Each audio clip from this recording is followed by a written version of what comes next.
right. I'm here with former ROH Women's World Champion and former Impact Knockouts champion, Deonna Purrazzo. Deonna, thanks so much for taking time today to chat. Yeah, you're welcome. Thanks for having me.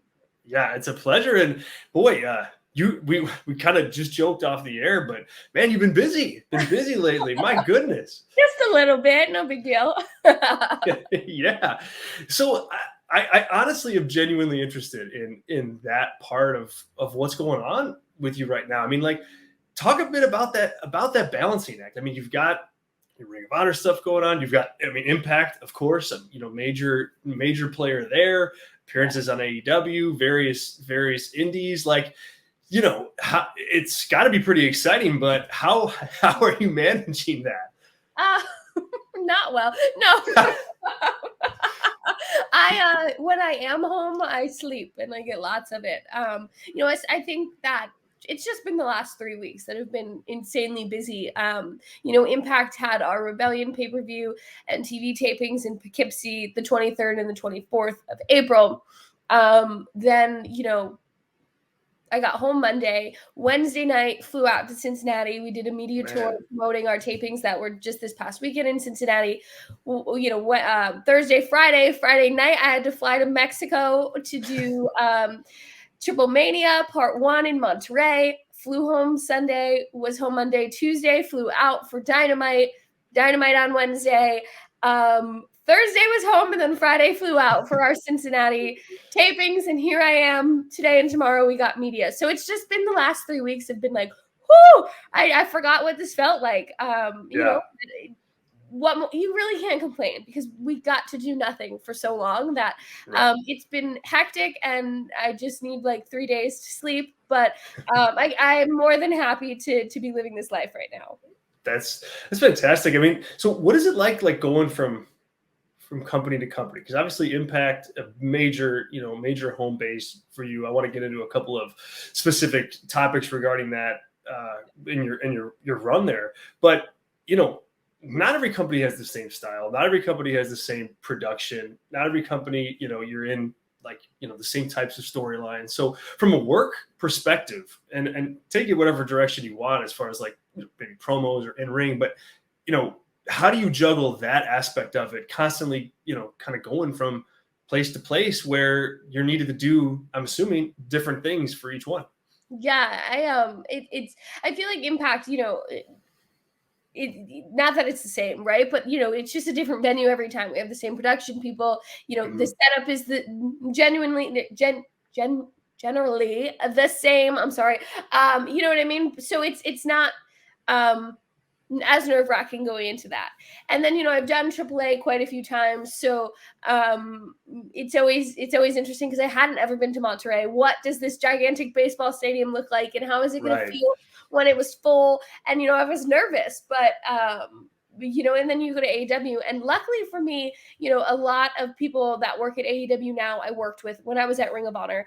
I worked with in some capacity when I was at NXT, so there wasn't a lot of nervousness for me in terms of walking into the building and what that looked like, because I knew that obviously my best friend Britt Baker's there, so I'm good. But at the same time, I know a lot of these people, or it's just been 2 or 3 or 4 years since I've seen them. But I think what's great about our wrestling community is, as big as it is, it's very small. And when you see people for the first time in years, you just fall back into what was normal for you when you were together all the time. So it was interesting because it was just so many different places all in the same week. And obviously then, my goal is to always represent Impact in the best way that I can. And we were given the main event of Dynamite, which was insane. And I talked a little bit about it. But I haven't done live television necessarily since I was in NXT. Impact, we tape our pay-per-views are live, and we do our app specials every other month. They're live, but we don't necessarily do live TV with commercial breaks and picture and all that often. So that was the most nerve-wracking thing for me, was like, time really matters. And at 10 o'clock, AEW Dynamite is over, so we have to, hit that time clock. And then what's the picture-in-picture look like and things like that. So for me, I think that it wasn't necessarily as scary going into all of these different companies or not having someone to rely on in these companies. It was more like, I'm the freaking main event of this television show. And a lot goes into producing a television show and keeping it on track to end at a certain time. So for me, that was the biggest challenge. Interesting. Very interesting. Well, you talked about a lot of Impact. Representing Impact is a main priority. And obviously, you worked throughout the last, forever, but for the last year has been really, really good stuff. Good, deep kind of intense storylines. You had a nice run with Mickie James. And so I'm hoping that you could talk about that a little bit. Talk about those matches. It was kind of a longer term, story arc that had like a really nice progression, and you guys, brought it from a match perspective. How did that come together, and how was it working with Mickie James? Yeah, it was awesome. I think that, up until Mickie returning at Slammiversary last year, I had some feuds, but they would just played out over, 2 or 3 or 4 weeks, and nothing we were able to really sink our teeth into like we were with Mickie. So it was really interesting to work from Slammiversary all the way through Bound for Glory and then through Hard to Kill. That's 6 or 7 months time that we kept ourselves relevant and kept it interesting, and a lot of twists and turns, and we didn't know where we were going to end up. But I think that I learned so much working with Mickie in terms of like the key things she really thought were important in storytelling, because a lot of that, again, I was doing for the first time, like the barn brawl, or what culminated in the first ever Knockouts pay-per-view main event with her. It was just incredible to be able to really sink our teeth into something and tell an incredible story that ended with such an incredible outcome. Yeah. You guys worked a Texas death match that was fantastic. What goes into like building that match from not so much from like a booking, okay, this is who's going to win, who's going to lose, but just when you and her are together, figuring out, okay, what are we going to do here? Yeah. We got lots of tools at our disposal, of course, but how do you piece that together and work together as two artists to make the best product? I feel like it was always easy with Mickie. I think that because we had such a story to tell, and we were at Bound for Glory, we were coming off a barn brawl, and then I kind of disappeared for a little bit after I lost the Knockouts Championship and came back really hot with a vengeance. So I think that we were able to just from a character standpoint continue to level up, and it was really important for me post Knockouts Championship to show a different side of the Virtuosa. And I've talked about, unfortunately, my gear maker just decided not to make my gear, so that's why we went t-shirt and jeans. But I think that in the long run it really worked out, because it aided to my mindset, which was, okay, the Virtuosa only has gear that she's worn as the champion, and I think that she took this loss so hard that she wouldn't wear what she wore as the champion. She needs an entire new identity. And jeans and a t-shirt sufficed for that. And I think that it also aided then to, which we didn't know at the time, a Texas death match where I'm not going to go out there in 7,000 Swarovski crystals and a poke hat.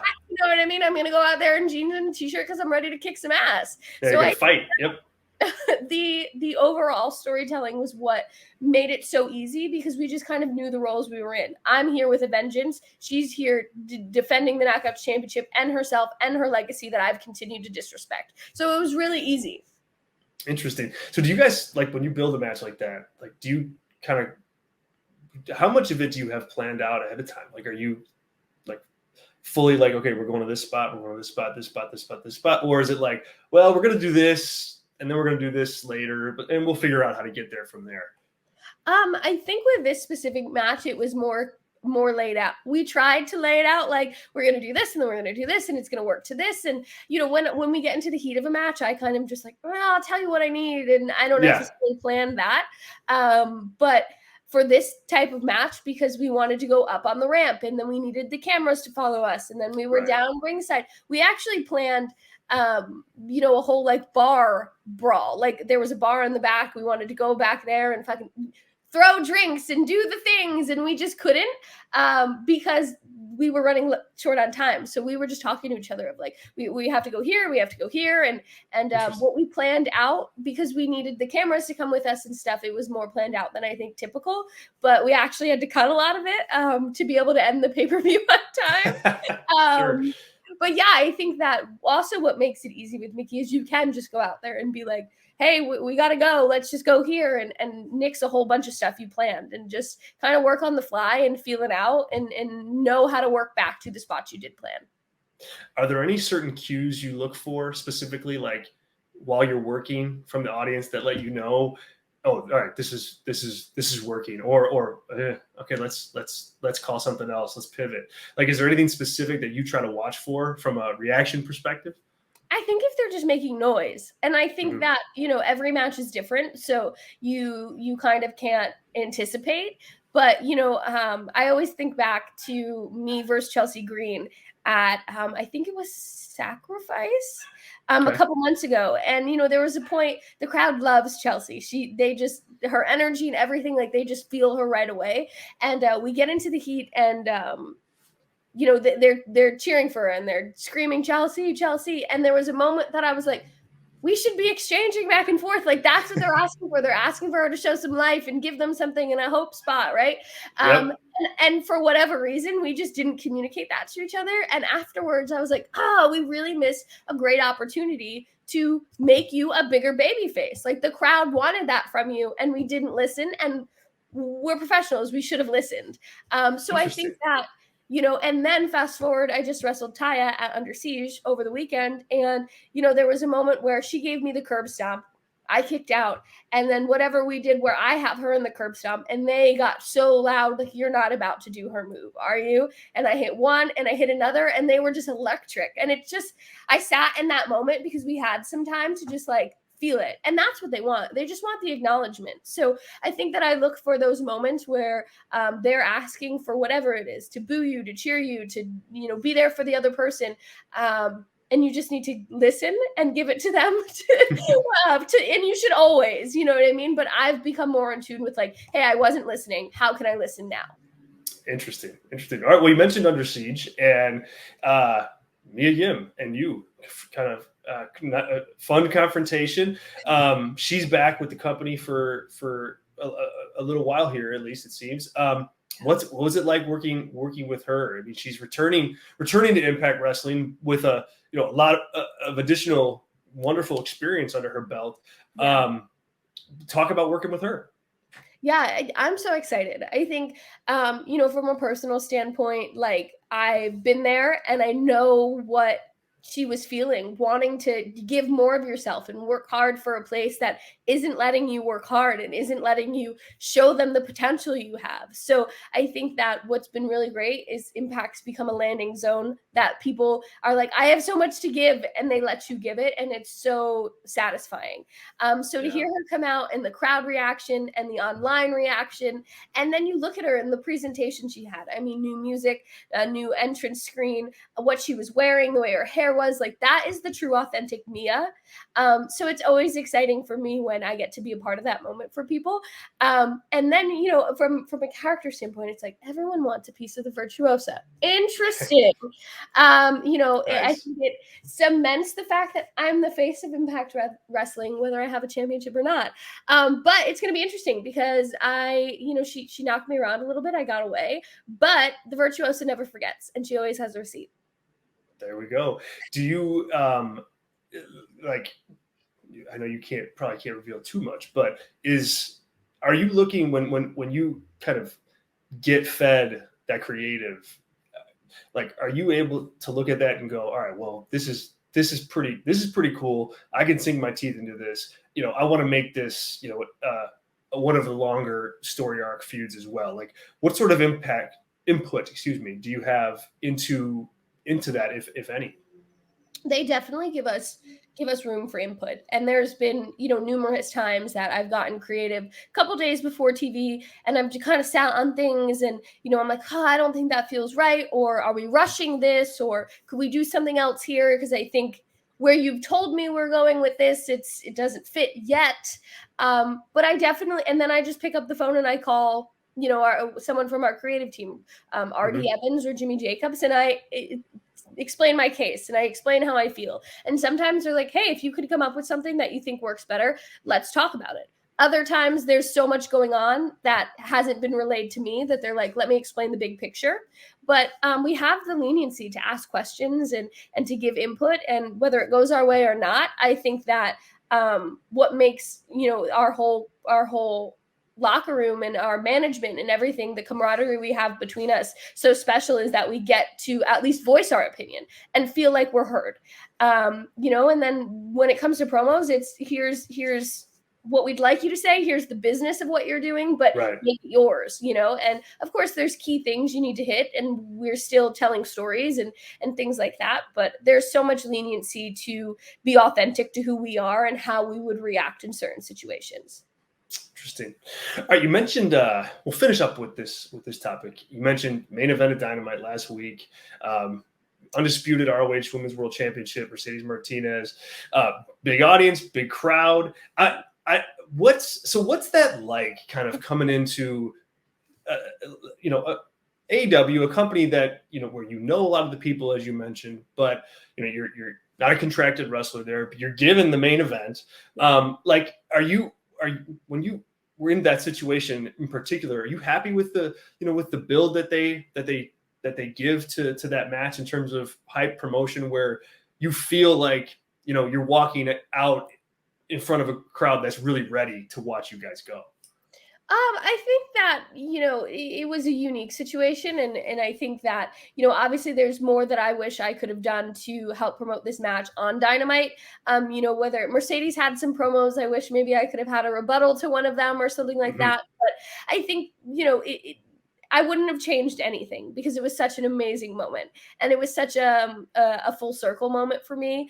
And just the fact that, you know, I am going into this company, I'm making my debut, I'm in a championship match, we're the main event of Dynamite. I'm wrestling, you know, a wrestling veteran, Mercedes Martinez, who's been doing this for 20 plus years. We're creating a legacy for a Ring of Honor championship that I have fought 7 years for. You know, I think that the wrestling story was so secondary to me, because the emotion I felt because of it, you know, going back to the Women of Honor days when I was fighting so hard with Ring of Honor as a company to just see a vision for women's wrestling and see that women's wrestling is important. And, you know, they called themselves the great and the best wrestling on the planet. Well, that includes women's wrestling. So why are you not including women's wrestling? Fast forward 7 years. Everything I've been through, everything Mercedes has been through, to see the Ring of Honor Women's World Championship defended in the main event was beyond my wildest dreams. So there's nothing I would have changed, you know, in hindsight, because it was so special to me. Interesting. So you've done so much, you know, you got a big program going at Impact, main eventing Dynamite.